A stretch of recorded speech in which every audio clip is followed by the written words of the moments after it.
Estudo do Antigo Testamento. Daniel 5. Valfredo Pereira. Mário Persona. Lineu Binotti. O rei Belsazar foi o último do Império Romano, desculpa, do Império Babilônico. E ele, na verdade, acho que 3 versículos talvez falam que ele era filho de Nabucodonosor, mas na realidade ele não era filho de Nabucodonosor. Deve ter se passado, se não estou bem lembrado, 28 anos desde que Nabucodonosor tinha já morrido, né? E aí então houve sucessores de filhos de Nabucodonosor, e por fim então esse Belsazar, o pai dele chamava Denabonido, ou Nabonadius, e ele foi casado com uma filha de Nabucodonosor. Isso conta na história, né? O dicionário Conciso também fala algumas coisas sobre esse episódio, e é interessante porque ele foi casado com uma filha do Nabucodonosor, inclusive ela era viúva, e os dois então tiveram Belsazar, esse rei, e estavam reinando nesse tempo aqui que nós estamos lendo nesse capítulo. Os dois, o pai e o filho, reinavam. E o pai, né, ele estava em batalha no campo, né, no campo de batalha fora de Babilônia, e Belsazar estava dentro da cidade. E então nós vemos que talvez seja por isso, né, que ele promete, né, aos magos, aos sábios de Babilônia, e também a Daniel, que se ele revelasse, fizesse suas interpretações do que estava escrito, né, na parede, ele seria o terceiro no seu reino, querendo falar que ele era o pai dele, mais ele, e daí seria então o terceiro dominador no reino, que seria então dado a esse que interpretasse esse sonho. E aí Daniel então acaba por interpretar o sonho, o escrito, né, na parede, e isso sucedeu realmente naquela mesma noite. Esse rei foi condenado, né? Deus realmente enviou essa mão, porque além de ele ter sido um rei que conhecia tudo o que, pelo contexto nós vemos que Daniel fala que ele conhecia o que tinha acontecido com Nabucodonosor, e que ele mesmo tinha reconhecido, né, a mão de Deus sobre todas as coisas, sobre todos os deuses, mas ele tinha sido rebelde. E agora, para encher a sua medida, ele então manda trazer esses vasos de prata e de ouro que Nabucodonosor tinha trazido, né, de Jerusalém, da casa do Senhor, e bebe neles, né? E o pior de beber neles, pior que isso, é que ele ainda adorava, estava adorando os seus deuses, né, com esses mesmos vasos, que deveriam ser para honra, né, por honrar, por glorificar a Deus, no louvor a Deus. Eles estavam sendo usados, esses vasos, para desonra, ou sendo adorando, louvando a deuses de pau, de pedra, como ele fala aqui, de ouro, de prata, de pedra, de pau, que não podem ouvir nem falar. E o que é interessante também em todo esse capítulo, e que é uma história, né, contada também na humanidade, com algumas descobertas mais recentes também, e tudo concorda, né, com a palavra de Deus. Não que nós precisemos disso para dar valor, para dar honra à palavra de Deus. Não, realmente nós não precisamos da ciência humana, né, para que demos crédito a tudo que está escrito aqui, mas é interessante a gente saber que realmente foi assim como aconteceu e está descrito nesse capítulo aqui. Tanto que sabe-se que esse dia foi um dia escolhido para que Ciro e Dario, né, eles invadissem Babilônia, porque era um dia que não só o rei estava festejando, mas toda a cidade estava em festa, em louvor aos seus deuses nesse dia. E então os servos de Ciro e de Dario, eles desviaram o leito do rio que entrava na cidade de Babilônia, e então eles ficaram o leito do rio ficou de uma maneira que deu para eles entrarem pelo leito do rio, e naquela mesma noite eles tomaram a cidade. E também diz o dicionário conciso, né, que possivelmente houve também algumas facilidades, algumas coisas feitas por alguns que eram traidores, né, que estavam dentro da cidade, que eram dos babilônios, e com essa ajuda também, então eles tomaram toda a cidade, e o rei mesmo, Belsazar, foi morto nessa mesma noite. E parece que pela história também o pai dele, que estava fora no campo, foi derrotado, mas não foi morto nessa mesma noite, mas o Belsazar, sim. Então é interessante nós vermos a palavra de Deus sendo cumprida e dando tempo, dando entendimento, exemplos como esse rei teve, né, de Nabucodonosor, de tudo que ele teve que reconhecer pelo poder de Deus, né, mas que acaba não atendendo aos ensinamentos de Deus, de sua palavra, e acaba então tendo que sofrer um juízo que daí já não era mais possível, como nós vemos nesse capítulo, dar alguma oportunidade a esse rei de arrependimento. Nós vemos que essa mão vem, escreve a sentença dele e é executada no mesmo momento. Então isso é muito interessante e muito instrutivo para nós também. Em Romanos capítulo 2, versículo 23,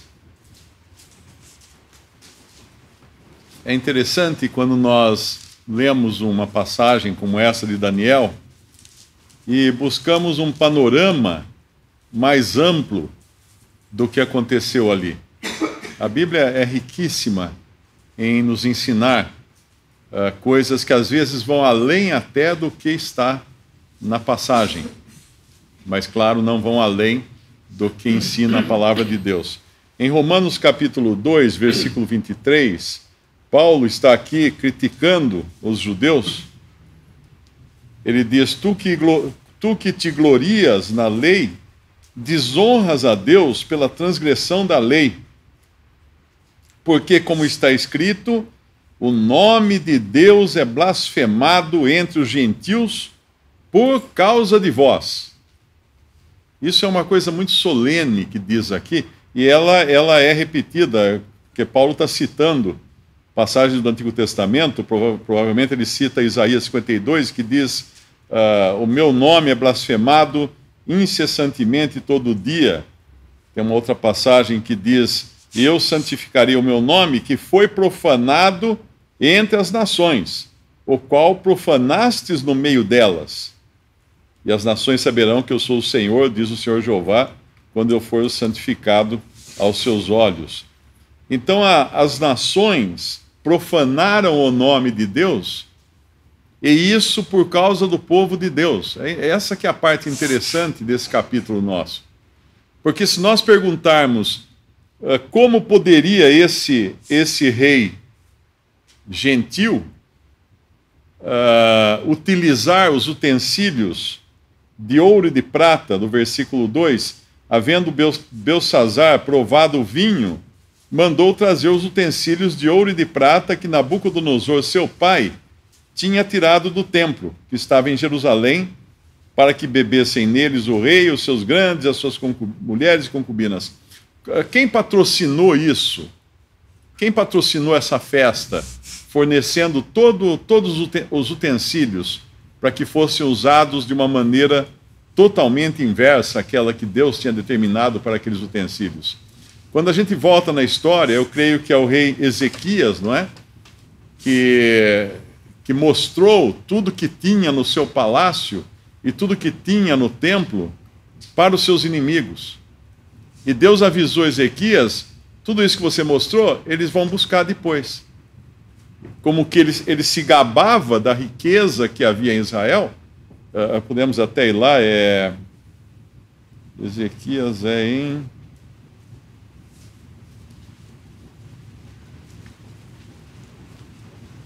Eu acho que é Reis.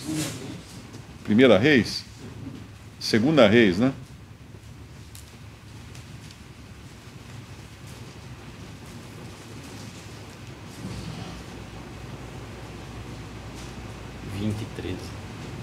Segunda Reis,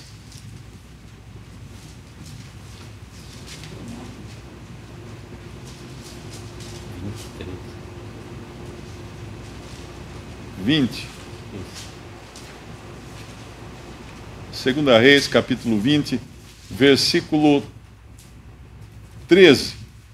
Versículo 12. Naquele tempo enviou Merodach, Baladã, filho de Baladã, rei de Babilônia, cartas e um presente a Ezequias, porque ouvira que Ezequias tinha estado doente. E Ezequias lhes deu ouvidos e lhes mostrou toda a casa de seu tesouro, a prata, o ouro, as especiarias, os melhores ungüentos de a sua casa, de armas, e tudo quanto se achou nos seus tesouros. Coisa nenhuma houve que lhes não mostrasse, nem em sua casa, nem em todo o seu domínio. Então o profeta Isaías veio ao rei Ezequias e disse: que disseram aqueles homens e de onde vieram a ti? E disse Ezequias: de um país muito remoto vieram, de Babilônia.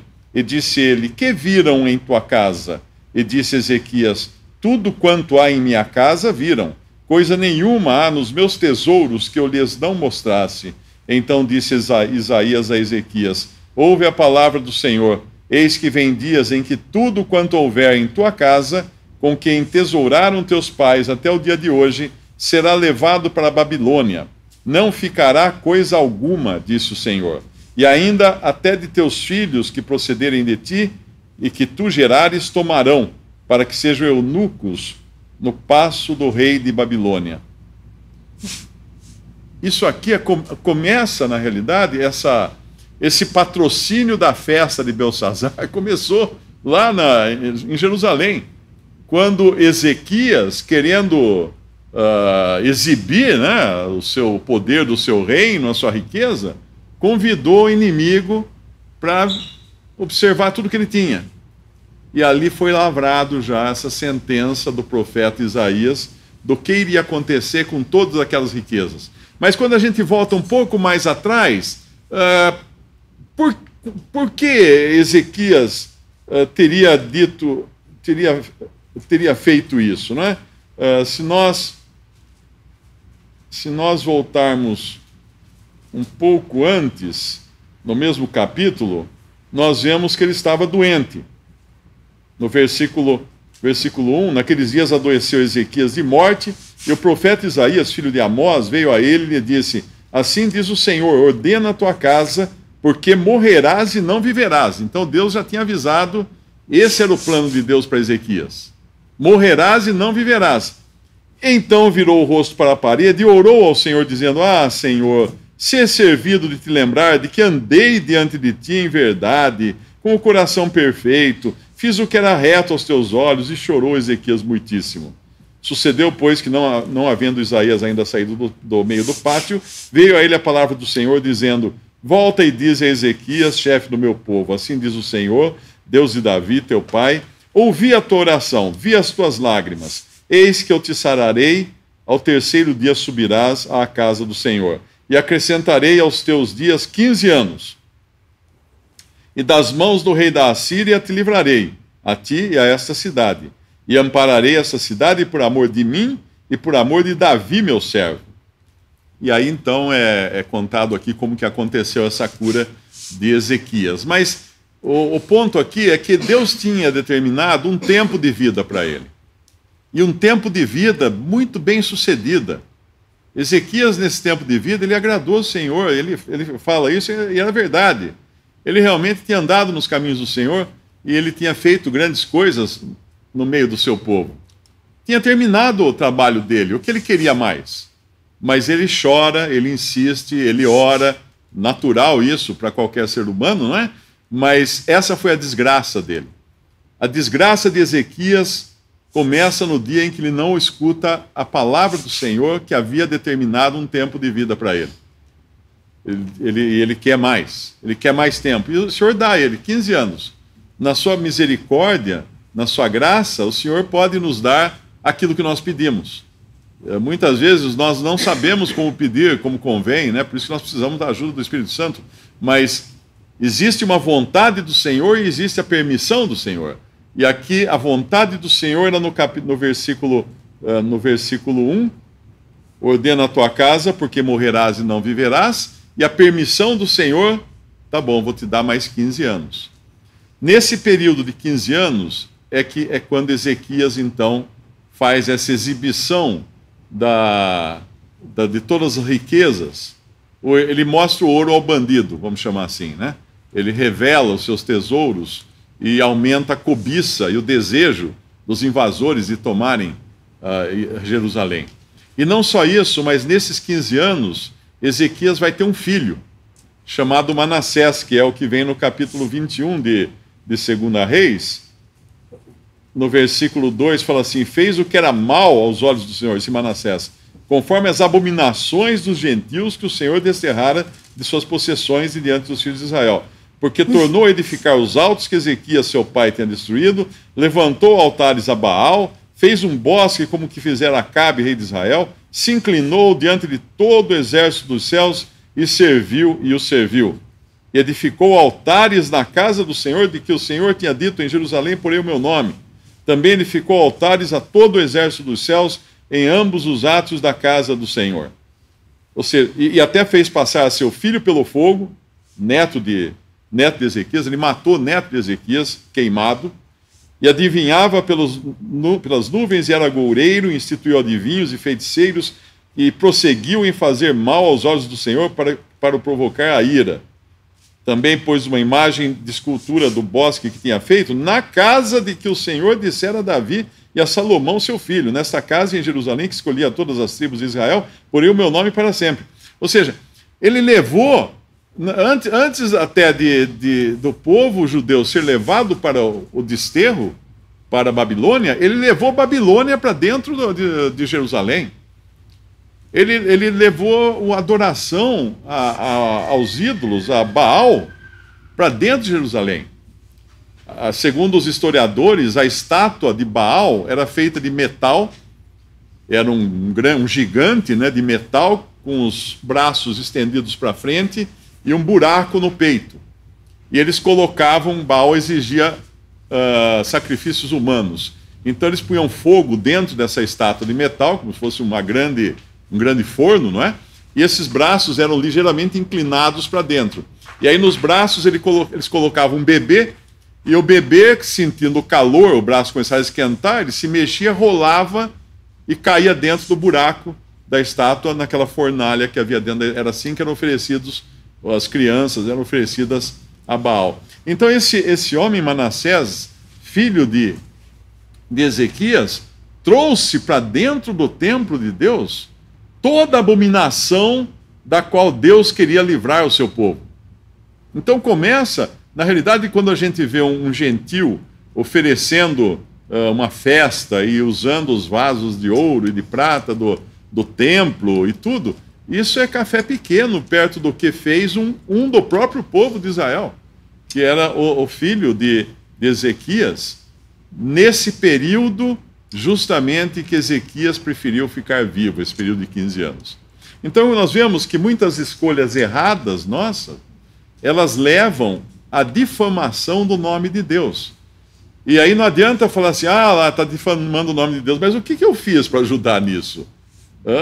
Qual foi o Baal que eu trouxe para dentro da minha vida para que os gentios para que os pagãos difamassem o nome de Deus? Porque é isso que aconteceu. Então, quando nós vamos aqui em Daniel, no capítulo 5 de Daniel, nós estamos vendo as consequências de uma escolha errada feita lá atrás por um rei que tinha andado certo nos caminhos do Senhor, que tinha restabelecido uma série de coisas, tinha restaurado uma série de coisas em Israel que estavam corrompidas, e ele trouxe então de volta e deu uma limpa no templo de Deus, mas ainda assim esse deslize, vamos chamar assim, dele, leva a uma cadeia de eventos que vai chegar até esse ponto aqui, quando os utensílios de Deus serão profanados por um gentil. Nós temos a responsabilidade das coisas que Deus delega em nossas mãos, e a gente pode ver nesses exemplos desses utensílios que eram separados para Deus, né? Deus pediu que fizesse, e eram santos porque eram separados. Não que eles tivessem nele santidade, mas a palavra santo é no sentido de separado. E o fato de Ezequias, como que querendo se gloriar de mostrar todas essas coisas, que nem a ele pertencia, na realidade era para Deus, era separado para Deus, não era separado para Ezequias, ele permite que esses babilônios, entrando lá, vejam tudo isso e cobicem essas coisas. Por essa razão, Jerusalém é destruída por causa da idolatria, de tudo que eles fizeram de errado, e esses utensílios são levados lá para a Babilônia. Porém, quantos anos passaram desde que esses utensílios foram levados para lá, até que esse Belsassar o chamasse para sua festa? Porque a festa não começou com os cálices ali. Eu creio que ele estava embriagado, e não digo que é só do vinho, não. Ele estava embriagado do vinho e do seu orgulho, né? Porque ele acaba, então, chamando para trazer os utensílios do Senhor para ali colocar o vinho e continuar bebendo com as suas concubinas, com os seus oficiais, né? E ele nem bem está no auge de fazer tudo isso, ele então tem essa visão dessa mão escrevendo na parede. E Deus então trata com isso. Isso para nós é também uma lição, uma figura para nós das coisas do Senhor. Como nós conduzimos as coisas do Senhor. Porque Deus vai cuidar daquilo que é dele. Mas quando ele delega a nós o cuidado de alguma coisa, não é porque ele vai cuidar que nós devemos ser descuidados. Muito ao contrário. Então, mesmo que nós venhamos a fazer tudo isso, nós vamos sofrer as consequências de ser desleixado com as coisas do Senhor, porém, o Senhor vai cuidar. A mesma coisa aconteceu com a arca. Quando os filisteus levaram a arca, por falha dos israelitas, eles levaram a arca. O que aconteceu? Deus mesmo é que manteve a glória da arca, né? Nós sabemos a história que a arca foi colocada diante de Baal e no dia seguinte a estátua de Baal estava caída de frente. Dagon estava caída de frente para a arca. Eles levantaram a arca, no dia seguinte outra vez estava caída. Então eles ficaram com tanto medo da arca que eles leva embora esse negócio aí, que eles começaram a ficar doentes. O que significa isso? Ainda que nós venhamos a falhar nas coisas e permitamos que os ateus, os incrédulos desse mundo venham a vituperar o nome do Senhor por causa da nossa conduta, todavia o Senhor continua guardando a sua santidade.